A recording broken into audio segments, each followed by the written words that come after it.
Marketing Today is sponsored by Lightmatter. Lightmatter helps some of the world's fastest growing companies build top-notch software applications.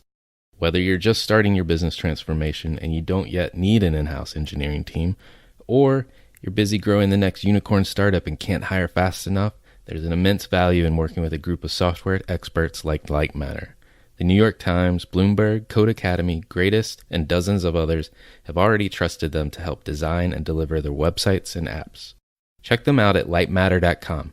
That's lightmatter.com. And tell them that Alan sent you. Today's podcast is brought to you by Audible. You can get a free audio download and 30-day free trial at audibletrial.com/Alan. And Alan is spelled A-L-A-N for those that don't know. Again, audibletrial.com/Alan. There's over 180,000 titles to choose from on your iPhone, Android, Kindle, or MP3 player. If I were to recommend a couple books that are on my shelf in my library today, I would recommend The Culture Code by Daniel Coyle or Principles, Life and Work. And in the Audible version of those, you're going to get your money's worth. I believe Principles is something like 16 hours of audio. And Ray Dalio himself actually narrates most of the book. So again, go to audibletrial.com/Alan to get your free audiobook download and 30-day free trial. For all of us, it's about predicting where the consumer is going and getting half of it right. One of the things we want to do is create ads that don't suck. Embracing change creates great possibility. I'm Alan Hart, and this is Marketing Today. Today on the show, I've got Dara Treseder. She's the Chief Marketing Officer at Carbon. Before Carbon, she was previously the CMO at GE Ventures, GE's venture capital arm, and GE Business Innovations, focused on new business creation, new market development, and technology licensing. Before GE, Dara led marketing and growth efforts at Apple and Goldman Sachs. Today on the show, we talk about Carbon, where she is today, her Nigerian roots, and some great insightful lessons and mentors she's had along the way in her career. We also talk a little bit about marketing and a campaign that they launched during the Super Bowl of this year, only about 4 weeks to get that done, and the results of that, as well as some really interesting product developments and innovations that Carbon is helping to drive for their business partners like Rydell and Specialized in the bicycle arena. I hope you enjoyed this conversation with Dara. Dara, welcome to the show. Hi, Alan. Thanks for having me. Excited to be here.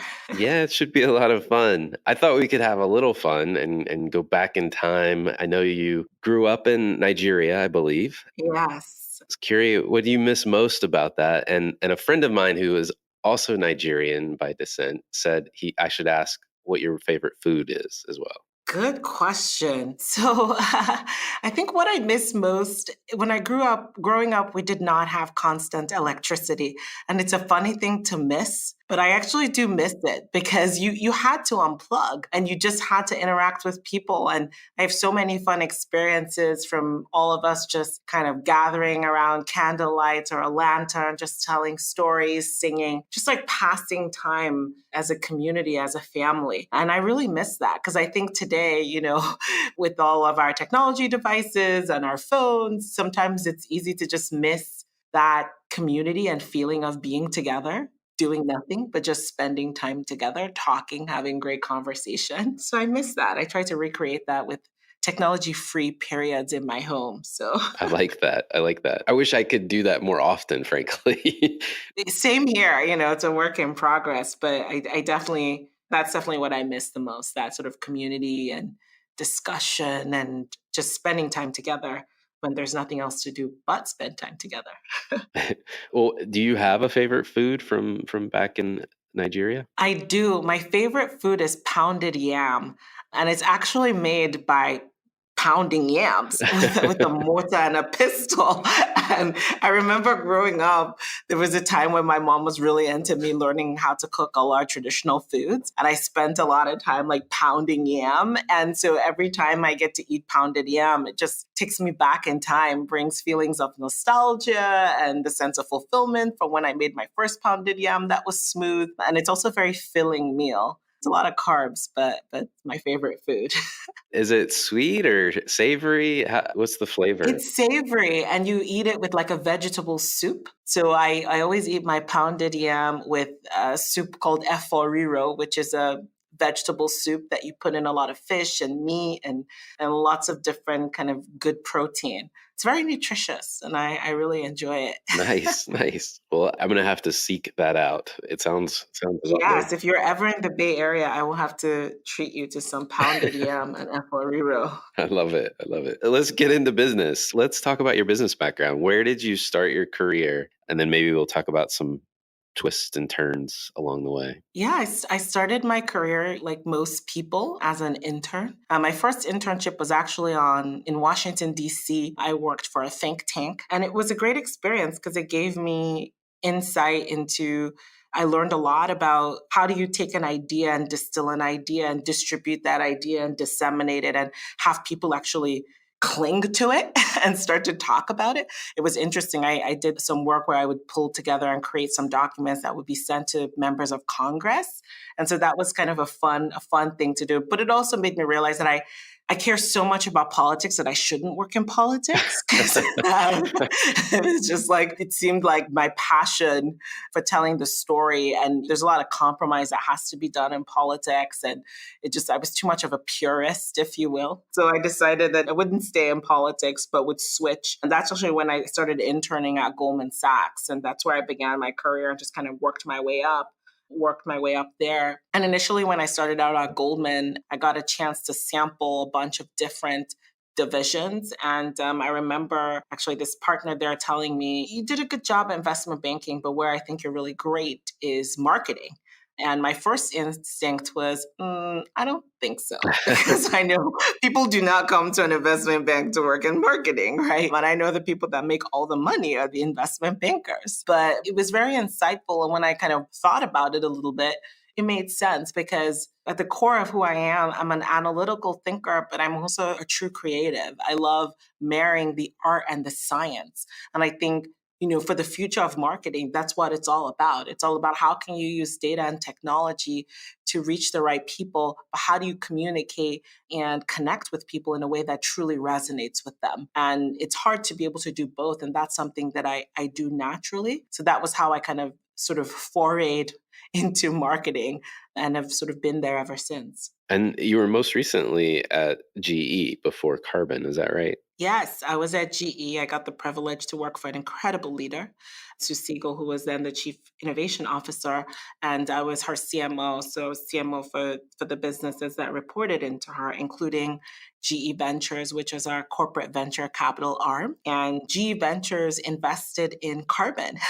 So that's how I got to, first of all, meet, Joe and the team here and really fell in love with what they're doing. And so came on board and joined Carbon last year. Okay. All right. And so you joined, like you said, Carbon is December of last year, right? 2018.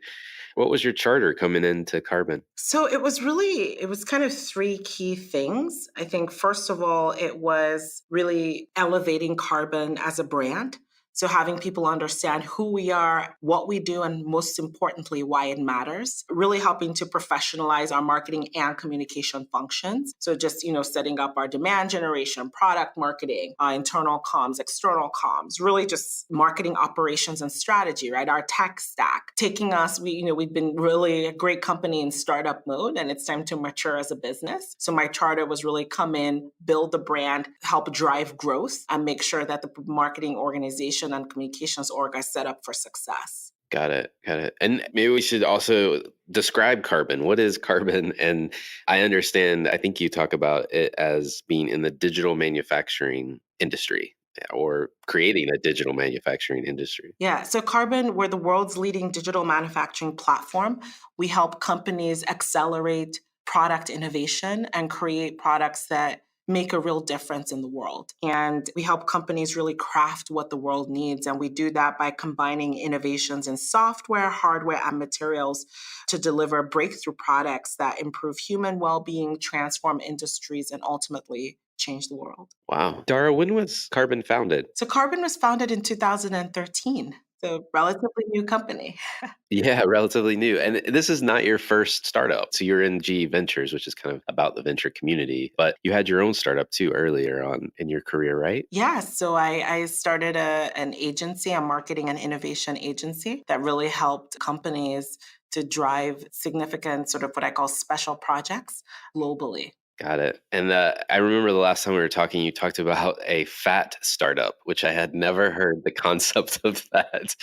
I would love for you to describe to listeners what a fat startup is versus a lean startup. So before, many, many moons ago, before either New Bridges or my foray into the venture capital community, I tried to start, because of course this is definitely what the world needed. Not really, I'm being sarcastic, but I tried to start a social media company called Glocal Rewards, which was all about helping people basically monetize their activity on social media.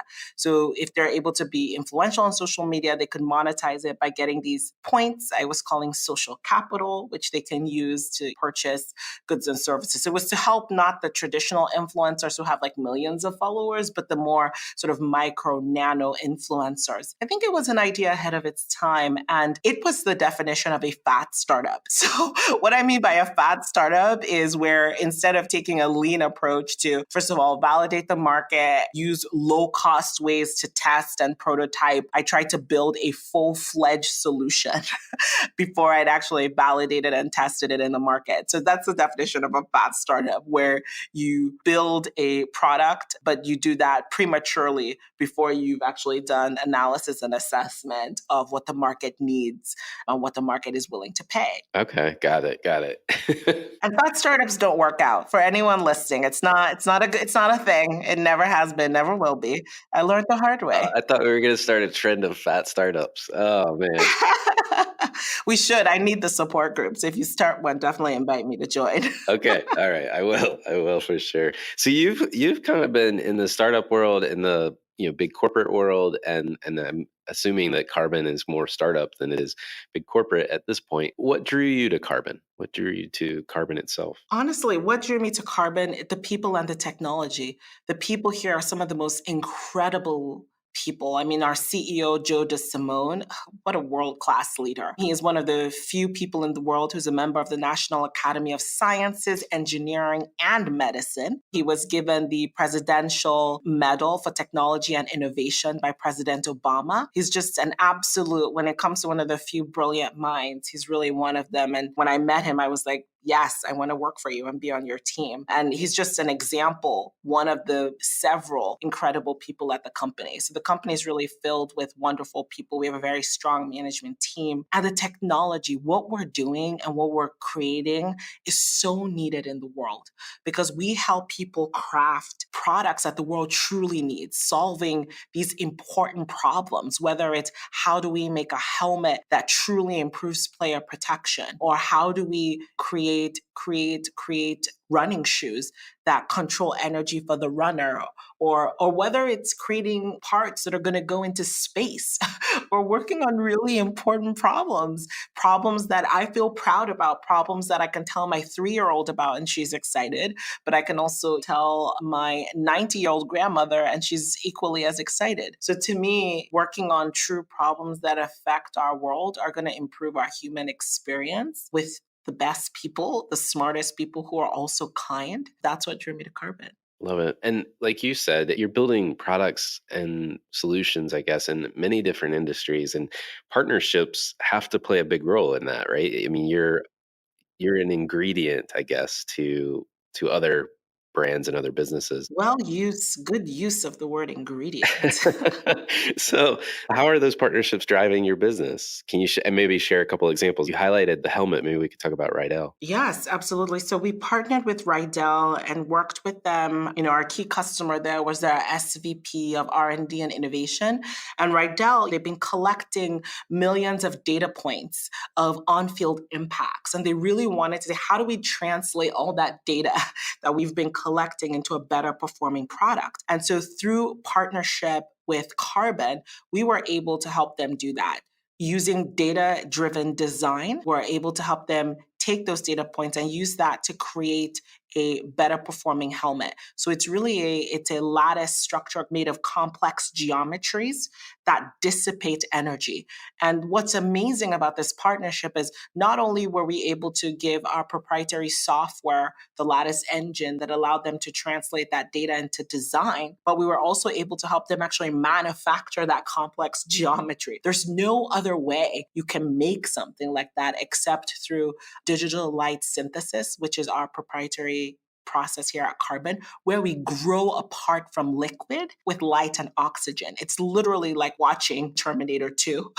If you remember that movie where you see that mass of liquid kind of grow, that's what we do here. It's sci-fi, but it's actually happening. So our technology was able to do that, and we're able to make that using our printers, right? Our hardware. And as if all those innovations in themselves are not enough, we also innovated by creating a damping elastomer. So what you have at the end of the day is innovation that's as a result of innovation in software driven by the Lattice engine, hardware printed on our L1 printer with a custom resin, a custom material that's a damping elastomer. That is a platform, like you said. Yeah. I mean, I didn't realize it was not only the manufacturing, but the software that allows you to design it and the polymer as well, the actual raw material. That's crazy. Yeah, it's amazing, right? I'm still as excited about Carbon as I was when I first heard about it a few years ago. It's absolutely brilliant and it's really exciting. And honestly, that's the only way you can really create these breakthrough products is innovation across those three elements. The software that you use to design, the hardware that you use to make it, and the material from which the product is actually made. Got it. Now, we were talking about Rydell. You start in December of 2018, and by, I'm guessing, early February, you're executing a protected all campaign during Super Bowl weekend. How in the hell did you turn something around that quickly? And maybe it was started before you got there, but like that's insane. Yeah, it was not started before I got there, and it was actually a really funny moment where I was having a conversation with my husband, and he was like, "Well, you're gonna know whether you're really as good as you think you are." And I was like, "Whoa, way to put it all out there!" But it was amazing. My first day I was actually in New York City with our chief customer officer, a meeting with the NFL, and really sort of jumping into the deep end. We knew that we had this partnership with Rydell. We wanted to announce it at the Super Bowl. And so I had 4 weeks without my team being built fully to really develop and execute the campaign. And I think this is one of the things I'm so proud of our team here. I work with the best people, just willing to really go 100 and deliver. And so together, we, in 4 weeks, pulled together, created, developed, produced, and executed an incredible campaign. And the Protect It All campaign, I'm so proud of it because it was really very well done and really well thought through. Because many times you see at the Super Bowl, of course, it's not just the Super Bowl of football, it's also the Super Bowl of advertising. And everyone's usually promoting a product, but none of the products usually promoted have actually anything to do with the game of football. So this was one of those rare opportunities where we got a chance to promote a product that directly impacts the lives of the people on the field. And so for us, that was really exciting because if you think about it, when people are watching football, what's the elephant in the room? The elephant in the room are the head injuries. And people are concerned about what's happening with this. Several studies showing a decline in people wanting their kids to play football, for example. But we know that football is a beautiful thing. It brings communities together. The teamwork, the discipline helps several young people and children as they're growing up. And so this is something that really needs to be innovated. It's a true problem that needs to be solved. How do we apply innovation and technology to solve this complicated problem? And so for us, the whole campaign was about how you use innovation and technology to protect the things that you love, the ones that you love, which for us are the players that we love and the game that we love. So we executed and developed this comprehensive campaign that really, was full on everything from an activation at Super Bowl to a big push on Twitter to a push on YouTube and through other social channels and press, including Joe, our CEO, being on Mad Money on Friday to kick off Super Bowl weekend. So it was a well-orchestrated, integrated campaign that really looked at how do we get this message and how do we seed this idea of protect it all, but you do it using science and technology. How do we seed that through the world? And so we really thought about all the places where people that are, whether they're watching football or they're enjoying football, they're being a part of that weekend, where are the places that those people are going to be? And then how do we reach them at those points with a message that resonates with them? So we thought through all of that, and then we created all the assets really quickly and produced them, and then made sure that we executed flawlessly. And the campaign was really a huge success. Yeah, it's a phenomenal effort in itself. But the video that I've watched in particular, I mean, it really describes what you guys do from all the things we've talked about, which is fascinating to your point to see the parts come out of the liquid, knowing that they were being grown inside of there is crazy. It's still it's almost like a sci-fi moment, frankly. It really is. And I think that was the thing for us too with our campaign. We lean into our technology because we think people actually care about the process. We're in this age of the conscious consumer where people care about the how. I think gone are the days where you just gives people things and just shove it in their faces and say, don't ask questions, right? Because I told you so. Today's consumer is not like that. They want to know, well, why? How? So we made sure that in our campaign with our messaging, we speak to the consumer. We speak not just, and I always tell people, it's not B2B, it's not B2C, it's B2H, business to human. Because at the end of the day, or at least for now, the robots haven't taken over yet. It's a human at the other side of the aisle. So it's so important to be able to effectively communicate with that person in language that they understand and that resonates with them. That's awesome. So I know you've got another new product in the works and a partnership, and we're recording this under embargo. So I would love to hear what this is. And by the time you're hearing this episode, listener, the product is likely in market or launched, I should say. Yes, actually, the product was just recently launched. So the product just came out. So you're hearing it here. And it is a new bike saddle. So we have worked with not one, but two companies to create innovation in bike saddles. So we work with Specialized and essentially worked with them to create these bike saddles that are crafted by carbon. And the wonderful thing about these bike saddles are that, again, crafted by carbon, it uses complex lattice geometries that absorb impact and improve stability. So this can reduce the chance of injury for the rider, but also improves comfort so that the rider can perform better. Like we like to say, it's performance enhancement you can actually use.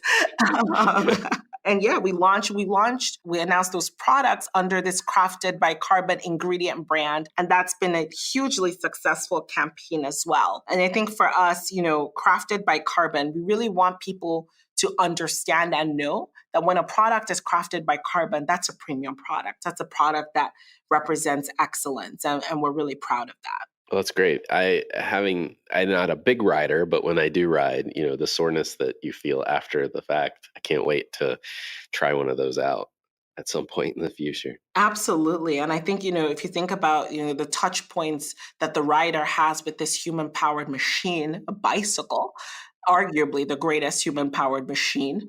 The saddle is the most intimate part between the rider and the bike.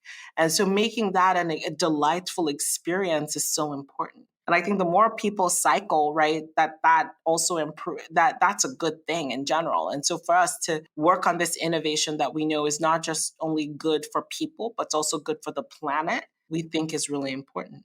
That's great. Well, on the show, I always like to get to know the person behind the business, if you will. And in that effort, I'd love to know if there's an experience of your past that defines or makes up who you are today. Yes, there are lots of experiences. But I would say one that really stands out for me was when I was actually leaving Apple to go to GE. So when I was interviewing with who became my boss, is a phenomenal leader, Sue Siegel, learned so much from her. When I was interviewing with Sue, I was pregnant, very pregnant. I was in my third trimester, but you could dress up so you couldn't really tell. And I remember everybody saying, do not bring this up. Do not talk to her about it. She can't ask you about it. It's illegal. And I remember I was like, you know what? I'm just going to tell her. And that was important to me because for me, I wanted for three things. One, I wanted to be able to, I'm a very open person. That's just my style. And so it was inauthentic to me not to be open about something that was obviously really important. The second thing was I knew the kind of leader that I wanted to work for. And if this was a leader that this was going to be a big problem for, then that was important for me to know.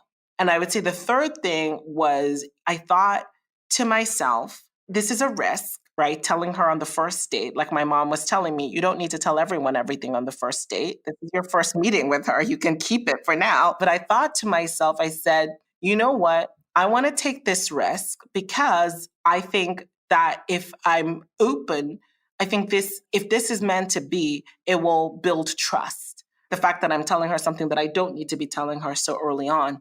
And it really did just that. First of all, the way her face lit up with excitement for me, and we connected because she herself had done a big career move right after having her second child. And so it was actually a moment that really brought us together. And I think that experience always stands out to me because it really it stands out to me for, three key reasons. One, it reminds me of the importance of trust. I feel like trust is just this really important asset that we don't always think about, but I think is so critical, whether it's trust between a brand and a consumer, or it's trust between an employer and an employee, or it's trust between a person and the technology that they're going to use. I think trust is something that's important to build, it's important to nurture, and it's important to protect. And so when I think about that experience, it reminds me of that. The second thing that it does is it highlights the importance of leadership and being a great leader. I think in that moment, the response that I got, the positive response, the affirming response, it actually instilled confidence in me as a woman and as a female leader. It made me feel for the first time ever that I could be a mom without compromising my career. And it was really life affirming to me. And the fact that someone could do that for me, to me, is so important that I do that for other people. And it shows the power of just one interaction. You can have the way you treat others, there is a multiplier effect of that. So that was really, really stood out to me. And this is in this example, but across several examples, I think that same principle holds true. And then I would say the third thing that really stood out to me is the importance of taking risks. To me, this was kind of a big risk because it was a job that I wanted, and I didn't even know if the person even wanted me yet. This person doesn't even really know me yet. But I thought, to me, it was a risk worth taking. And I think that it's just a constant reminder of how in our lives and in our careers, and even in the marketing that we do, we need to be able to take risks. Because if you're not willing to take some risks, it's hard to, whether it's deepen that relationship or go that step further. So those are the things that kind of stand out to me from that experience. I love it. And thank you for sharing. That's a great story. And what a great leader, to your point, and Sue and her response. And did you know that she had a No, I child? didn't. I didn't. I had no idea. So, So now you know. now I know. Yeah, exactly. You built that deeper relationship with someone, which would have otherwise been hard to do in an interview situation. So, well, great. Well, what advice would you give to your younger self if you were starting your career all over again? I think be really picky about who you work for. I think that's so important because I think many times it's so easy to just think about the company or the brand or the even the location. And those while those things are all important, I think the most important thing is actually who you're working for. Is that person willing to invest in you? Are they willing to give you opportunities to learn? Are they a partner in your career journey? And I think that's so important. And I think if I could go back in time, that's something that I would have paid a lot more attention to. And so that's definitely advice I'd give my younger self is really think about, is this someone that I want to be a partner on this journey of my career? Well, what fuels you? What keeps you going today? Well, what fuels me are my two little kids. They drive me, sometimes literally by like coming to my bed at like 5 a.m. and waking me up. But, I think it's my family, right? I love being a mom. I love also just being able to kind of show my daughter, who's also obviously a girl of color, the fact that you can have a career, you can advocate for yourself, you can lead, and you're not going to be perfect all the time, and that's okay, and you can learn from your mistakes. And so I think just really trying to be a person that my children can be proud of and look up to drives me on a personal level. And I think the other thing that really drives me is the desire to make an impact. I want to feel like I have impacted people's lives and done something that was worth doing. I always talk about how I think of work as not just work, but my life's work. And so at the end of the day, can I look back and say, yeah, Dara, she touched these people, she impacted these people, whether it's the people on my team, it's the people in my company, or it's my family. I want to make sure that I'm leaving a positive impact on the people that I'm engaging with. Well, I know marketers tend to be kind of students of what's going on around them in the world. And I'm curious if there's any brands or companies or causes that you follow or you think other people should take notice of. Yeah, no, I mean, I love Adidas. Obviously, they're a partner of ours and a customer of ours. But I think that one of the things that I love about Adidas is I love how they pursue innovation. I think that they really have this belief in what they call open source, right? Working with others. And I think that's a really important concept of how do you partner and work with others to move things forward and drive things forward and truly innovate, as opposed to always thinking innovation has to only be from inside, but being able to kind of build that ecosystem of partners that can help to drive your partnership. And I love what they've done, not only with what they've done with Carbon, but also with Parlay, with around the work around sustainability and reclaiming plastic from oceans and using that to power their products that they're making. So I think that collaboration is really, really important. And I also think I love the leadership that they're playing when it comes to sustainability and how they're thinking about that. And they truly care about that. And you can see that even when you walk into the company, there are no plastic bottles anywhere. It's not just something they say, but it's something they really live and breathe on a daily basis. And that authenticity and true connectivity between brand and culture, I love what they're doing there as well. That's awesome. That's a great example. Last question for you. What do you see as the future of marketing? Where do you think it's going? I think the future of marketing is one that's ambidextrous. So, one that is driven by art and science. I talk a lot about a phrase that I've coined. It hasn't quite taken off yet. I think of it as like fetch in that Mean Girl movie, like where they go, fetch will never happen. But I talk about, a venture futurist mindset. And what I mean by that is, what's a venture capitalist? A venture capitalist is someone who is building a portfolio of ideas. And a futurist is someone who's always looking at what's next, thinking of how technology will impact society and humans for generations to come. And so this venture futurist mindset is where you're building a portfolio of ideas with an eye to the future. And I think marketing really has to take that role, because I think that's how you really paint the future vision for your brand, for your company, and push things forward, pushing the envelope. And I think that's so important. So I think the future of marketing, and I think that's how you're going to drive growth. That's how you're going to create categories. That's how you're going to improve communications and build that connection between the brand, the company, and whether it's the brand and the consumers or the employees and the company. And so I think having a venture futurist mindset is going to be really important for the future of marketing. I love that concept. So, listeners, Remember that term. You heard it here first. Let's make it happen, guys. Let's make it happen. And girls. So, well, Dara, thank you so much for coming on the show. Thank you so much for having me. Hi, it's Alan again. Marketing Today was created and produced by me. If you're new to Marketing Today, please feel free to write us a review on iTunes or your favorite listening platform. Don't forget to subscribe and tell your friends and colleagues about the show.